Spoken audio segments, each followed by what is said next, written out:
A warm welcome to you all for tuning into Gambian Talents TV News Bulletin. And I am your presenter, Aissatou Koli. We begin with the top stories. President Adama Barrow received Peace Corps volunteers and a renowned Gambian female activist and social justice defender at the State House. The leader of United Democratic Party, lawyer Ousainou Darboe, has condemned disparaging messages on social media. The senior statesman, however, urged those people to desist from such actions. In internationals, a Kenyan suspected serial killer is on loose after escaping custody. However, the police of the East African nation have launched a manhunt for him as public lives are in danger. These and many more stories coming ahead after this short commercial break. Stay tuned.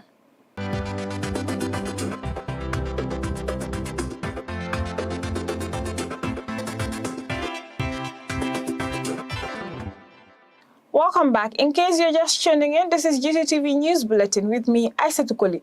We begin at the presidency, where the country's president, Adama Barrow, met key figures. First, he received representatives of Peace Corps volunteers in the Gambia, who were led by the U.S. ambassador to the Gambia, Sharon Kroma. The delegates' visit was meant to update the president about their work. After that visit, one of the country's top female activists and defender for social justice, Fatou Balde, also met the president. More on this report. His Excellency President Adama Barrow on Tuesday received in his office Peace Corps volunteers, the Gambia, headed by the U.S. ambassador to the Gambia, Sharon Kroma, at the State House in Banjul. The visit was aimed to update the president about the activities of the volunteers since their return to the Gambia after a long break due to COVID-19. The Peace Corps is an independent agency and program of the United States government that trains and deploys volunteers to provide international development assistance in the area of education, agriculture, environment, health, and response across various communities in the country. Speaking to the media, the country director of Peace Corps, the Gambia, Siri Moli, briefed journalists of the outcome of their meeting with the president. This meeting was very important to us because we are moving into a new chapter of growth and quality of work, from looking at the quality of everything we do, from the training, from the selection of the Americans who come, from making sure that they're doing really strong work alongside their partners in the community. So in some ways, we are restarting what we had before. We've been here in the Gambia very proudly at the invitation of the government since 1967 with over 2,000 volunteers. And yet it's a new chapter, it's a new moment in the Gambia. There's a lot of potential to grow. And so we were discussing with him some of the plans we have to expand the number of volunteers in the country and to further strengthen the work here. In a similar but separate engagement, President Adama Barrow also met Fatou Balde, the founder of Women in Liberation and Leadership Will, who's also the 2024 International Women of Courage Award recipient, to present the award to the Gambian leader. Also speaking to the media, Fatou thanked the Gambian leader for receiving her at his office and explained the outcome of the meeting with President Barrow. I would like to use this opportunity to thank His Excellency for inviting me and also for giving me the opportunity for me to present the award that I was given by the State Department. I would also like to take this opportunity to thank the U.S. ambassador for her support. He congratulated me and said that he was really happy that I was given this award and also that I have taken the Gambia to that level. So I was really pleased by that, and he encouraged me to continue my effort and working hard. Fatou is known for her firm voice in advocating for women's and girls' rights, particularly in the fight to end female genital mutilation. And she has been recognized and honored both locally and internationally for her work in promoting the rights of women in the Gambia. Reporting for Gttv News, Aissatou Koli. The Washington West African Center on Saturday successfully held their second annual Sounds of Africa Festival at Garfield Park in Everett. The event was meant to create a harmonious gathering where people from various communities in Washington can come together to immerse themselves in the rich and authentic culture and traditions of Africa, which was successfully accomplished on this auspicious day. Modulami Job reports. On Saturday, 17th August 2024, the Washington West African Center successfully held their second annual Sounds of Africa Festival at Garfield Park in Everett. The purpose of the event is to create a harmonious gathering where people from various communities in Washington can come together to immerse themselves in the rich and authentic culture and traditions of Africa, which was successfully accomplished on this auspicious day. Musabakoto Sao, who served as the MC of the day, gave an insight about the festival, which was followed by the African anthem sung by Wawak Bidu Choir Kids, their Heroes Out song, and their latest song, which was recorded few days before the event, song titled I Am an African Child. The essence of Africa through its rich traditions, flavorful food, vibrant music, and fashion.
That was followed by our Executive Director Pausman Juf, who thanked his staff and all the vendors that were present at the event. Guest speaker of the day, Mary Anderson, who made a provoking thought statement. Finally, I also want to thank my staff.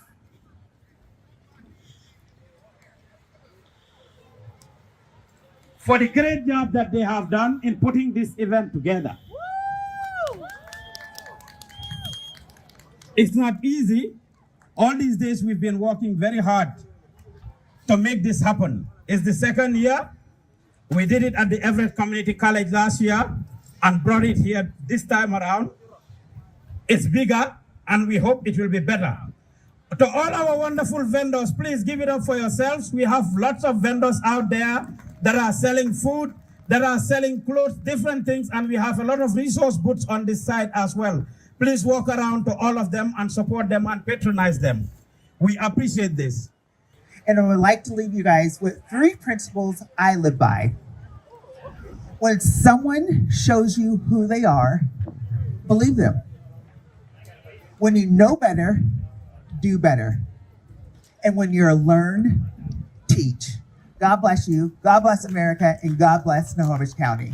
We celebrated vibrant rhythms, cuisines, and captivating fashions of Africa with electrifying live band performances by Pabobo Jobate, Gansango West African Dance and Music Group, the Kweate Arts, and other local artists. The stunning outfits of the fashion show exposed the rich stories behind the traditional clothing of the different African tribes. It was a moment of joy and pride as we showcase our traditional African outfit beyond our continent. The event was a huge success for the community members and the different vendors present, ranging from real estate to different African restaurants like DJ's Kitchen and the African Heritage Restaurant, Ghana Fusion, and different other vendors were present to give us African cuisines and display West African musical instruments, including other services. We created an avenue where different fun activities were carried out, and our bouncy house for the kids was awesome, and the kids really enjoyed it. The Washington West African Center, we are grateful to our partners, community members, and the different vendors who were present at the Sounds of Africa Festival. Reporting for Gttv News, I am Len Job. President Adama Barrow during the weekend took a tour of key ongoing project sites within the urban areas. The inspection trip was meant to have first-hand information on the advancement of work. Among the visited sites included education, health, and sports projects. More on this report. As part of his government's commitment to providing quality infrastructure in the country, His Excellency President Adama Barrow on Saturday inspected several ongoing infrastructure project sites in the area of education, health, and sports. The purpose of his visit was to have first-hand information on the advancement of work done.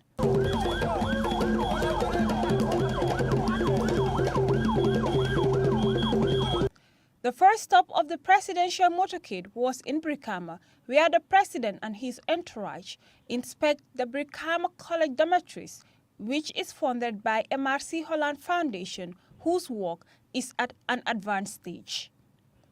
Next to be visited is the University of Applied Sciences, Engineering and Technology, USET, funded by the World Bank. Professor Pergames, Minister for Higher Education, Research, Science and Technology, informed the President that an advance payment of 30 million has been given to the contractor to fast-track the completion of the construction. The contractor also assured the President and his officials that work will be completed by November 15, 2024.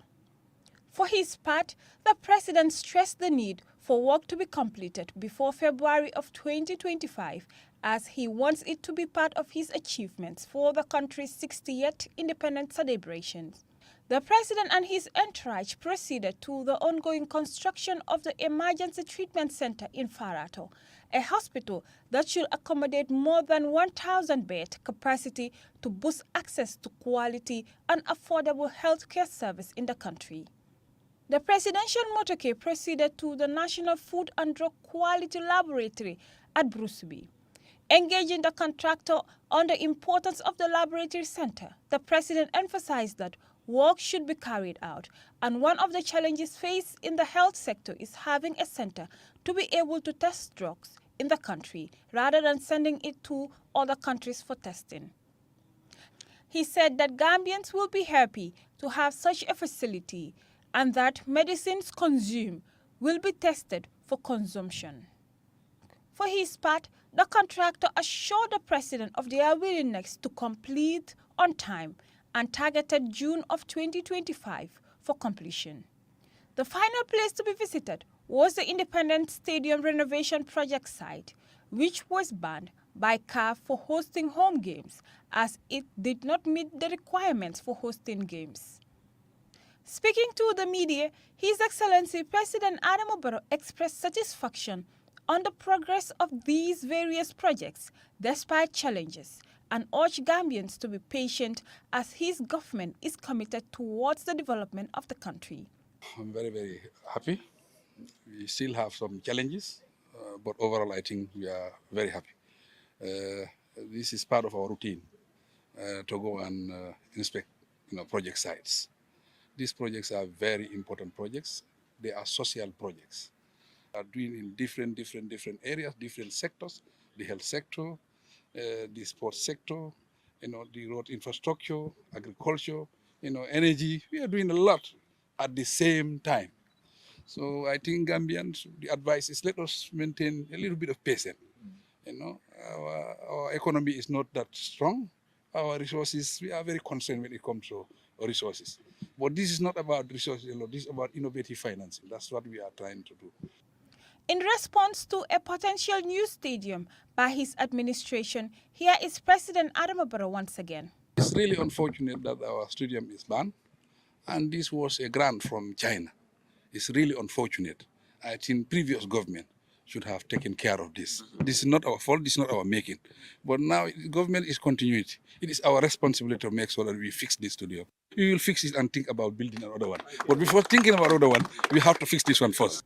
Dr. Ismail Assise, the Minister for Information, thanked the President for his vision in transforming and prioritizing the infrastructure environment in all sectors. Added that Gambians will benefit from these socially and economically. This is unprecedented. For the first time, we've seen a multi-project taking place in this country.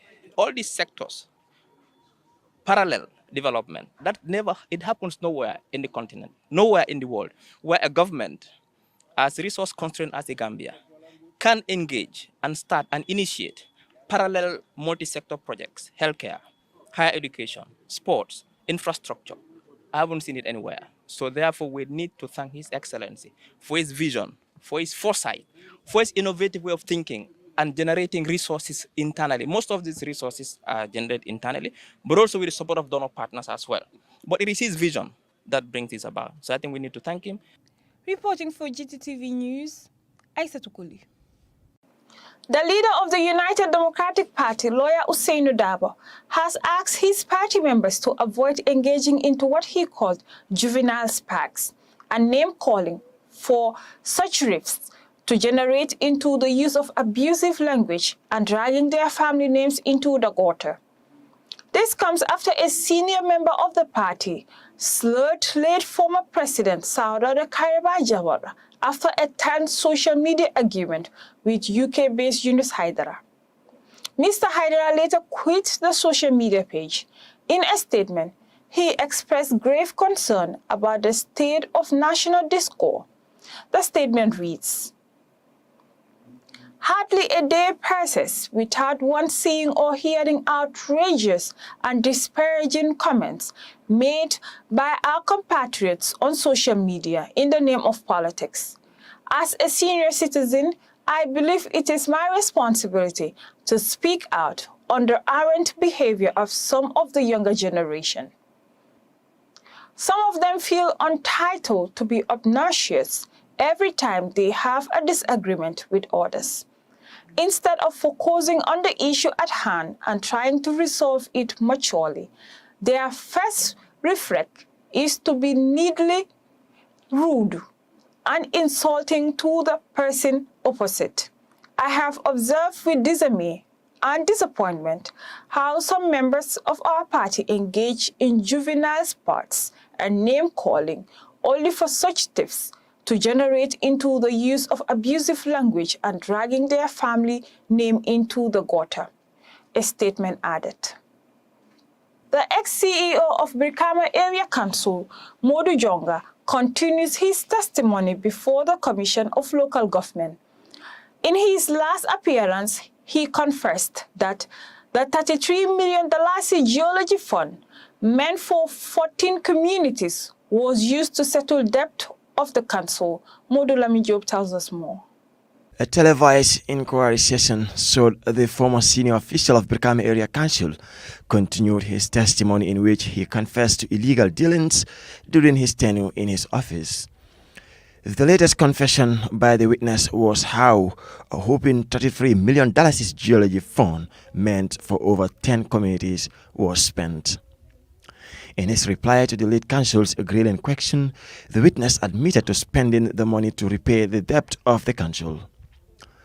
Gone silent for a moment following a similar repeated questions, said the first payment received was $7.8 million, from which they used $7 million as fixed deposit at EcoBank. He claimed that the reason was to ensure the proper management of funds. He added that the intention was to keep the funds for the appropriate spending. In that regard, they are alleged to have used the $7 million as a collateral to access overdrafts and loans from the bank. The commission requested the witness to provide the loan and overdraft agreements with the bank and any other bank. Meanwhile, he said the balance of over $800,000 was spent on 15 council expenses. He requested time to provide documents to account for it. It was granted. He added that from that amount, $1,051,000 was paid to Cartonwood Development account in August 2021 after they sent a proposal for a project. The commission requested him to provide the proposals of the transfer. When asked how much was spent on the mining communities, the witness could not tell the amount spent on communities affected. He testified that the monies should have been spent on communities affected in line with the MOU. He was given the EcoBank statement of account for the Brikama Area Council. He was asked to explain what happened to the over $4.7 million. His testimony will continue on August 14, 2024. Reporting for Gambian Talents TV News, I am Mudlamin Job. Now, after a heated land tension between community members of Wiringara and Man, Gambian Talents Promotion set a team to find out from locals about the cause of the fracas. The weekend land program is believed to be triggered after a man claimed ownership of the piece of land currently turned into a football field. Fatou Baji reports. Riot police had to be called to diffuse the tension after clash broke out between residents of Welingara community and a man who claimed ownership of a piece of land. The tension erupts after the man is alleged to have started development on the piece of land now used by local women for doing their petty businesses. These local women insisted that the piece of land was sold by one of the sons of the community who goes by the name Lamin Bojang. But the youths of the area said that the land is owned by an Aku woman who used to work for MRC Gambia. She is said to left for the States. Since then, the empty land has been used for different purposes, like gardens for Friday and Eid prayers. Women vendors also use the piece of land for selling. Meanwhile, after the intervention of the police, the situation in the area is peaceful. Land dispute has been a looming problem in the country for decades, but the matter has been excavated since 2017. For Gttv News, I am Fatmata Baji. That news from Fatou Baji will now take us for a short commercial break. When we come back, we look at news beyond our borders. Stay tuned.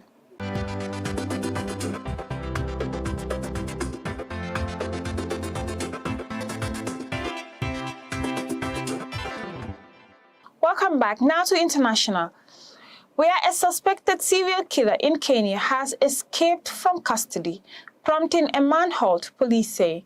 In July, police said the suspect had confessed to the murders of 42 women, including his wife, since 2022. Mr. Kalalusha's lawyer denied the claim, saying his client has been tortured to confess. He had been held at a police station since being arrested in July. But on Tuesday, authorities said Mr. Kalalusha and 12 others escaped by cutting through a wire roofed and scaling a perimeter wall. Modulami Job reports. An incident report from the station says police discovered the detainees were missing at 500 local time, 300 GMT when officers were serving breakfast.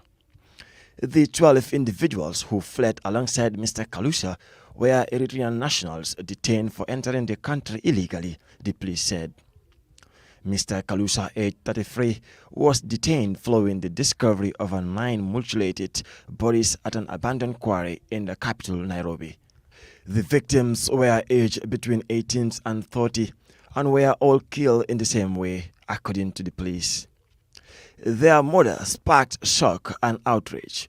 Many questioned how 42 people could be murdered in the space of 2 years without police noticing, and also how officers failed to detect that bodies were being left in a quarry around 100 meters, 109 yards from a police station. Kenya's police watchdog launched an investigation to establish whether the police were linked to the killings following widespread allegations of police involvement in unlawful arrests and abductions. Police in Kenya has been accused of scores of human rights abuses in the past, and the force is currently under investigation over deaths and abductions following recent anti-government protests. At the time of Mr. Kaluza's arrest, Directorate of Criminal Investigations Chief Mohammed Amin said, "It is crystallizing that we are dealing with a serial killer, a psychopathic serial killer who has no respect for human life, who has no respect and dignity at all." Mr. Kaluza's lawyer, John Mainan Degwa, told the BBC in July. He says You could tell he was in distress, terrified, and in anguish. The suspects appeared in court in Nairobi on Friday when the magistrate ordered him to be held for a further 30 days so that the police could complete their investigations, news agency AFP reported. The discovery of the dismembered bodies came as the country was still shaken from the so-called Sakola Forest massacre, where more than 400 bodies were found in mass graves near the Indian Ocean coast. Cult leader Paul Mackenzie had allegedly encouraged his followers to starve themselves in order to go see Jesus. He had pleaded not guilty to manslaughter. Reporting for Gttv, I am Mudlamin Job. A German court has rejected an appeal by a 99-year-old woman who was convicted of being an accessory to more than 10,000 murders in her role as a secretary to the SS commander of the Nazi Stahlhelm concentration camp during World War II. The ruling on Tuesday by the Federal Court of Justice in Leipzig is final. It came 4 months before Argard Fonsch's 2-year suspended sentence handed down by the regional court ends in December. Modulami Job again. He was accused of being part of the apparatus that helped the camp near Danzig. Now the police city of Dansk functioned. Last month, Fauna's lawyers cast doubt on whether she really was an accessory to crimes committed by the commander and other senior camp officials, and on whether she had truly been aware of what was going on Stutthof in 2022. The Itzehoe court said that judges were convinced that Fauna knew Anne through her work as a stenographer in the commandant's office of Stutthof concentration camp from June 1, 1943 to April 1, 1945, deliberately supported the fact that 10,505 prisoners were cruelly killed by gazings, by hostile conditions in the camp, by transportation to Auschwitz death camp, and by being sent on death marches at the end of the war. Prosecutors said during the original proceedings that Fauna's trial may be the last of its kind. However, a special federal prosecutor's office in Ludwigsburg tasked with investigating Nazi-era war crimes says 3 more cases are pending with prosecutors or courts in various parts of Germany, with any suspects now at a very advanced age. Questions increasingly arise over their fitness to stand trial. The Fauna case is one of several in recent years that built on a precedent established in 2011 with the conviction of former Ohio auto worker John Janjuk as an accessory to murder on allegations that he served as a guard at the suburb of that camp. Dem Janjong, who denied the allegations, died before his appeal could be heard. German courts previously required prosecutors to justify charges by presenting evidence of a former guard's participation in a specific killing, often a near impossible task. However, prosecutors successfully argued during Dem Jangjuk's trial in Munich that helping a camp function was enough to convict someone as an accessory to the murders committed there.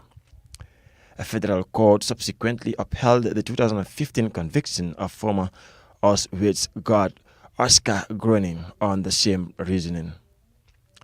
Fauna was tried in juvenile court because she was 18 and 19 at the time of the alleged crimes, and the court could not establish beyond a doubt her maturity of mind then.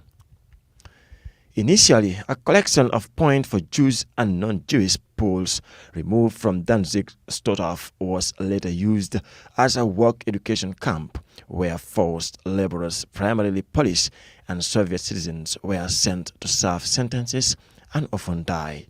From mid-1944, tens of thousands of Jews from ghettos in Baltics and from Auschwitz filled the camp, along with thousands of Polish civilians swept up in the brutal Nazi suppression of the Warsaw Uprising.